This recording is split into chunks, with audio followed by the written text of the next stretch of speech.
Right in the face. Another viral video from Minneapolis has put federal immigration enforcement back in the national spotlight. New footage appears to show U.S. Border Patrol agents physically confronting and slapping anti-ICE protesters during an immigration operation in the city.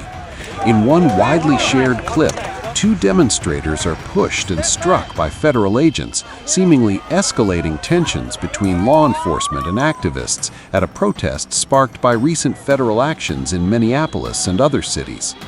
One protester's actions, reportedly punching a Border Patrol vehicle as it drove by, have been cited by supporters of the enforcement operation as justification for an aggressive response.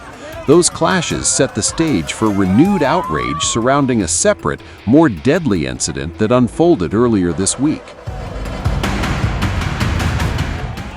On Wednesday morning, 37-year-old Renee Nicole Good was fatally shot by a U.S. Immigration and Customs Enforcement officer during a federal operation in South Minneapolis. The Department of Homeland Security has defended the agent's actions, claiming Good attempted to use her vehicle as a weapon against officers, an assertion local officials and bystanders strongly dispute. Now, a newly released cell phone video captures the moments leading up to the shooting. It shows ICE agents approaching Good's parked SUV in a residential street as sirens wail in the background. One officer appears to check the license plate, while another approaches the driver's side. Voices can be heard, including a woman telling officers, "I'm not mad at you," and taunting them as they record the plate. Seconds later, as the driver begins to reverse and then drive forward, multiple shots are fired. The vehicle then crashes into nearby parked cars. Federal officials, including Vice President J.D. Vance and Homeland Security Secretary Kristi Noem, have reposted the footage, arguing that the agent acted in self-defense amid attempts by violent rioters to impede law enforcement. But Minneapolis's mayor, Minnesota's governor, and other local leaders have publicly rejected the self-defense claim, saying the video does not support federal narratives and calling for independent investigation. Thousands have protested and demanded accountability, drawing comparisons to past clashes between communities and federal authorities. As these controversial videos circulate online, Minneapolis, already a city sensitive to policing dynamics, finds itself at the center of a broader national debate over immigration enforcement, use of force, and whether federal agencies are escalating conflict rather than reducing it.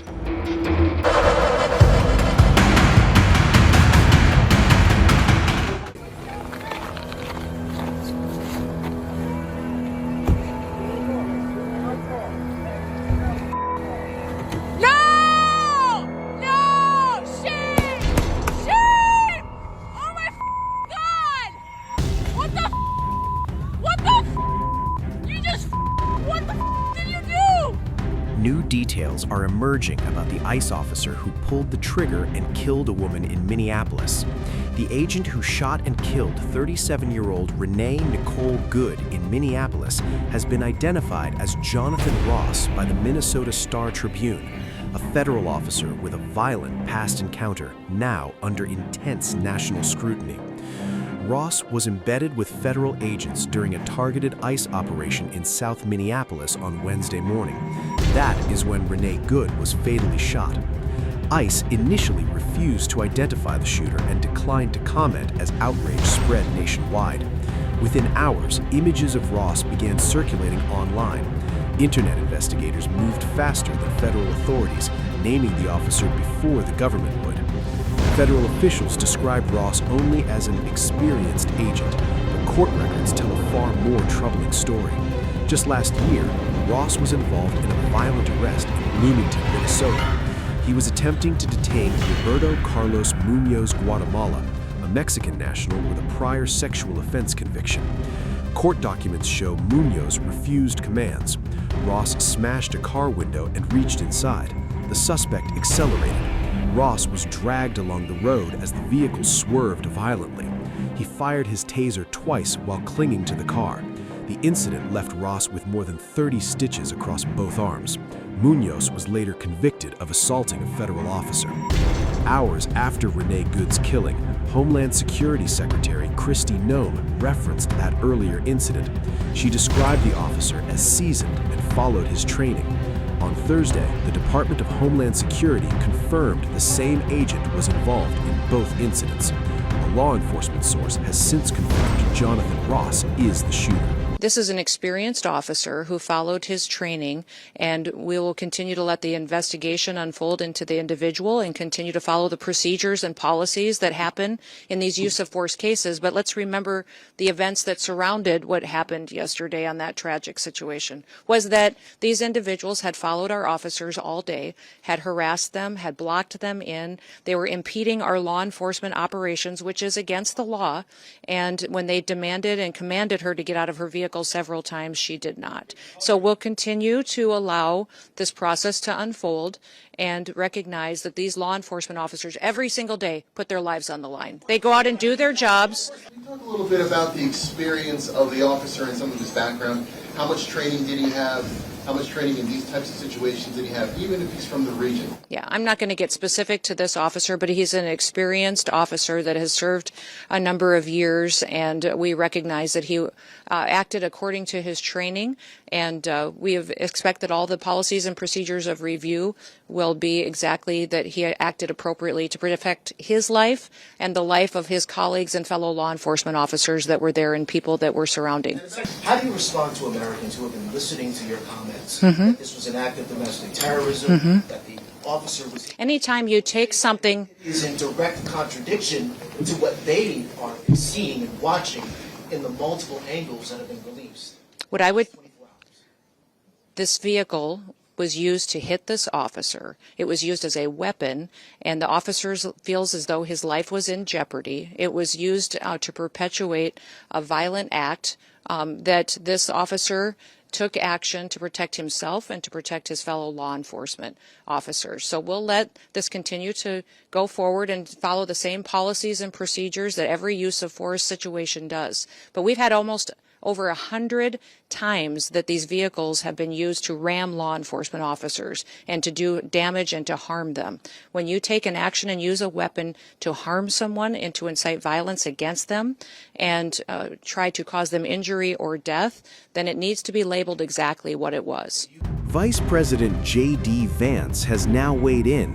He says the killing was justified. He claims the officer acted in self-defense and has absolute immunity. Vance also calls the victim brainwashed. Thank you for your question. So the head of Minnesota's investigations agency says that the U.S. Attorney's Office has essentially cut off the state investigations agency's access to the investigation. What is the precedent for that, and why shouldn't the Minnesota officials on the ground have access and evidence to work on this investigation? First of all, I wish the state officials in Minnesota would investigate why you have so many people who are using their vehicles and other means to actually interfere with a legitimate law enforcement operation. The precedent here is very simple. You have a federal law enforcement official engaging in federal law enforcement action. That's a federal issue. That guy is protected by absolute immunity. He was doing his job.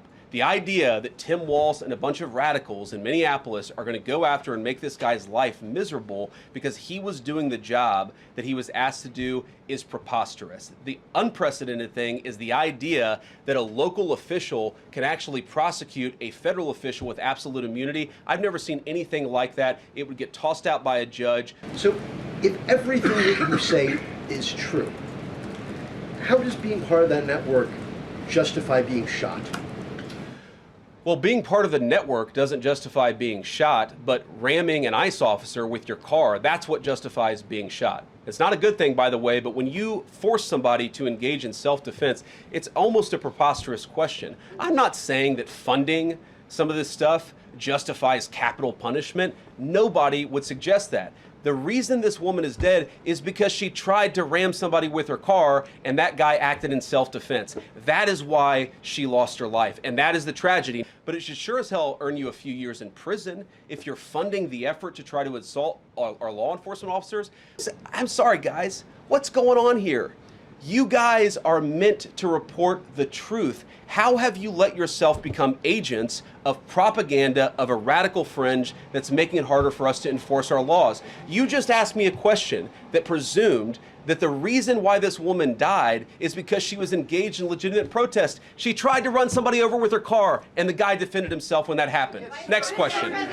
When an investigation is just beginning, are you preempting a thorough investigation by drawing such conclusions? Well, first of all, the Department of Justice is going to investigate this. The Department of Homeland Security is already investigating this. But the simple fact is, what you see is what you get in this case. You have a woman who was trying to obstruct a legitimate law enforcement operation. Nobody debates that. You have a woman who aimed her car at a law enforcement officer and pressed on the accelerator. Nobody debates that. I can believe that her death is a tragedy while also recognizing that it's a tragedy of her own making and a tragedy of the far left who has marshaled an entire movement, a lunatic fringe against our law enforcement officers. I think what is clearly happening here, and it's going to keep on happening unless the Democrats wake up and say, you know what? Look, there's a part of me that feels very, very sad for this woman, not just because she lost her life, but because I think she is a victim of left-wing ideology. What young mother shows up and decides they're going to throw their car in front of ICE officers who are enforcing legitimate law? You've got to be a little brainwashed to get to that point to where you're willing not just to protest, that's fine, not peacefully protest, but throw your vehicle in front of legitimate law enforcement officers and drive your car into them.